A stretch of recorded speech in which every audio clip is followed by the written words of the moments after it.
All flights to and from Amsterdam's Schiphol airport were suspended on Thursday due to a severe storm. The hub, one of Europe's busiest, saw 260 planes grounded amid wind gusts of 140 kilometres per hour. Schiphol later resumed some flights, but the temporary halt caused chaos. Dutch police said 3 people were killed on Thursday by falling trees or debris in separate incidents. Another person died in Belgium. Along the coast in Rotterdam, shipping containers were toppled and entire roofs ripped off homes. Rail services were also stopped in Germany's Ruhr region as the storm moved inland.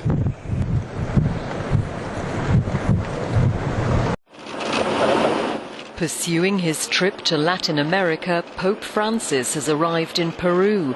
He was greeted by its president, Pedro Pablo Kuczynski, who urged his VIP guest to help bring the country together after a political crisis, namely an outcry over the presidential pardon of Peru's former autocratic leader, Alberto Fujimori.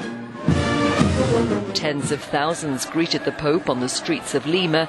His visit to largely Roman Catholic Peru and Chile has also been about highlighting indigenous people's plight and restoring the Church's credibility after sex abuse allegations.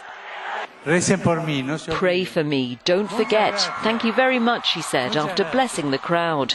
Earlier in mid-air above Chile, the Pope went one better, marrying 2 flight attendants. He signed an improvised wedding certificate for the pair, who had a civil union in 2010, but said that year's earthquake stopped their religious service going ahead. Francis, though, finally made it happen. A baby has been killed and at least 15 people injured after a speeding car ploughed into a packed pedestrian area of Rio's famous Copacabana beach in Brazil. As victims lay sprawled on the pavement, thoughts turned to terror attacks involving out-of-control vehicles around the world. But reports say the driver told police he'd had an epileptic fit and medicine for epilepsy was found in the car. This eyewitness says she didn't see it coming. It was a small car, a normal car. It was black. Others described how the car shot over a bicycle path and across the pavement, hitting people and crashing through tables and chairs before coming to a halt on the sand. At a bilateral summit, the leaders of France and Britain have affirmed that whatever the status of the UK come Brexit, the 100-year-old alliance between Paris and London will stand firm. That alliance has become, for the European Union, the linchpin of its collective defence. However, the bilateral relationship has been strained by migrants gathering in Calais. That problem has now been tackled, assured the pair. We will reinforce the security infrastructure with extra CCTV, fencing and infrared technology at Calais and other border points. The further investment we have agreed today will make the UK's borders even more secure. With new Britain and France announced the readiness of their new joint rapid intervention force, 10,000 men strong, and confirmed a number of joint military and cultural projects. But Brexit was never far away. I'm neither in favour of rewarding or punishing states leaving the Union, but I have a requirement. The single market has to be preserved because it's an asset of the European Union, and it's one of the bases of the European Union. So now the choice is on the UK side, it's not on my side. But there cannot be favourable access to the single market in which financial services are a part. Both were keen to stress it would be business as usual, come what may, on a bilateral level. Indeed, it sounded as if, with the proliferation of exchanges and joint projects, the entente cordiale has rarely been as cordial. Exiled Zimbabwe opposition leader Roy Bennett has been killed in a helicopter crash in a remote part of New Mexico in the US. His wife Heather and 3 others also died. Bennett was a former Treasurer General of the MDC and served time in prison under Robert Mugabe. Turkey has asked Russia's permission to begin an air campaign in Syria's Afrin region. In response, Syria says it is prepared to shoot down any planes which enter its airspace. Amid rising tensions, Turkey has sent reinforcements to its border with Afrin. region is controlled by Syrian Kurds who have strong support from the US military. But Turkey is Washington's main Muslim ally within NATO. The Turkish foreign minister said Turkey needs to proceed cautiously. We will intervene in Afrin. We will also take steps in the east of the Euphrates, as well as Manbij, against threats towards us. We would not want an ally like the United States against us in this situation. We're meeting with Russians and Iranians on the usage of airspace in the Afrin operation. Military reinforcements are heading to the border.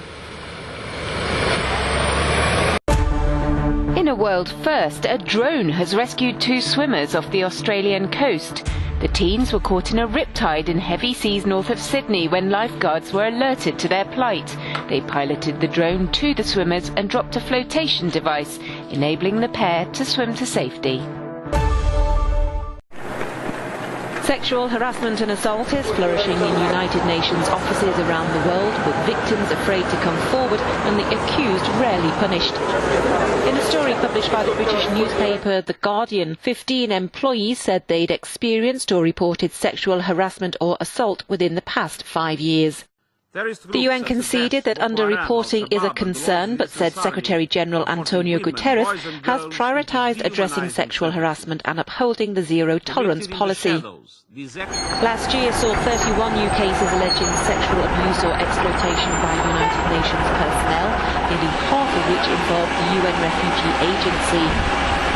Of the 31 cases, 12 involved military personnel from peacekeeping operations in the Central African Republic and Mali.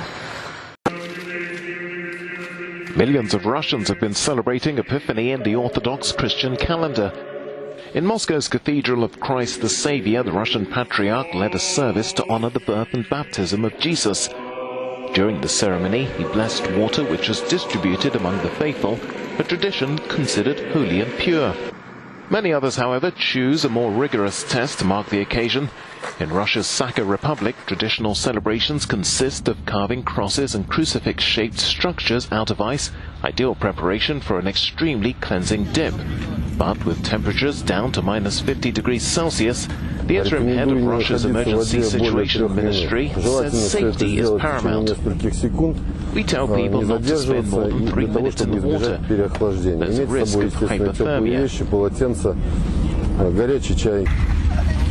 Every year, Orthodox believers immerse themselves in rivers and lakes to commemorate the baptism of Jesus. And this year they were joined by President Vladimir Putin, who's developed a habit of stripping off in public.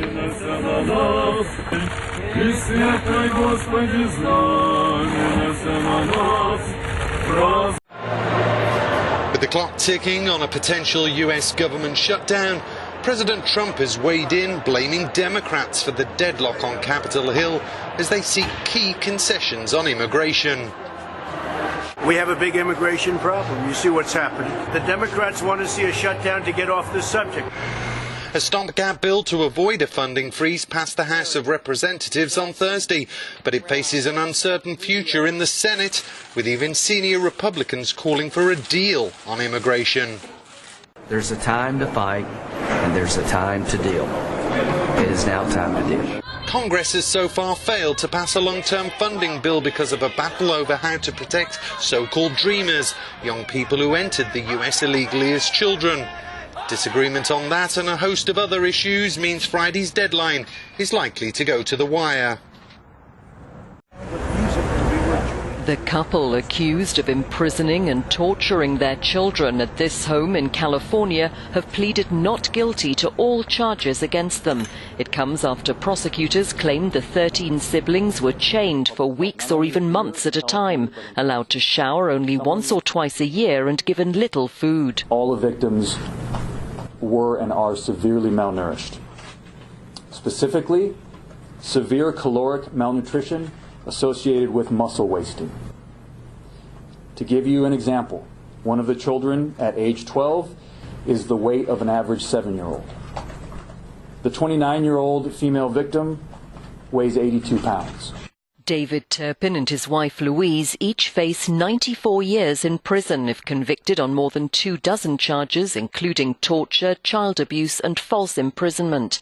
Their children, aged from 2 to 29, have been receiving hospital treatment since Sunday, when one of them climbed out of a window and called police, having planned the escape for over 2 years, prosecutors say. David Turpin's charged with carrying out a lewd act against one of his young daughters.